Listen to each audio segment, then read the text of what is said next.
बलूचिस्तान में हालिया तूफानी बारिशों के दौरान मुख्तलिफ हादसात में जाम बहक अफराद की तादाद 82 हो गई है। 60 अफराद जख्मी भी हुए हैं। पीडीएमए की जारी करदा नई रिपोर्ट के मुताबिक गुज़श्ता 24 घंटों में 3 बच्चों समेत 7 अफराद के जाम बहक होने की तस्दीक हुई है। तूफानी बारिशों से सूबे में 3128 मकानात को नुकसान पहुंचा। 4 इशाराहों को 550 किलोमीटर हिस्से और 9 पुलों को सैलाबी रेलों ने नुकसान पहुंचाया।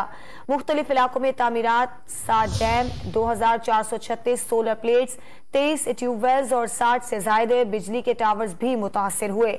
बारिशों से सैकड़ों एकड़ पर खड़ी फसलों को भी नुकसान पहुंचा और 700 से ज्यादा मवेशी हलाक हुए।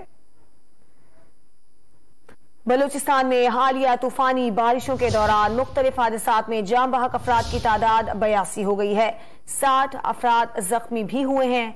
पीडीएमए की जारी करदा नई रिपोर्ट के मुताबिक गुज़श्ता 24 घंटों में 3 बच्चों समेत 7 अफराद के जाम बहक होने की तस्दीक हुई है। तूफानी बारिशों से सूबे में 3128 मकानात को नुकसान पहुंचा।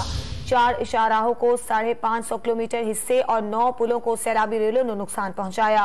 मुख्तलिफ इलाकों में तामीरात, 7 डैम, 2436 सोलर प्लेट्स, 23 ट्यूबवेल्स और 60 से ज्यादा बिजली के टावर्स भी मुतासिर हुए।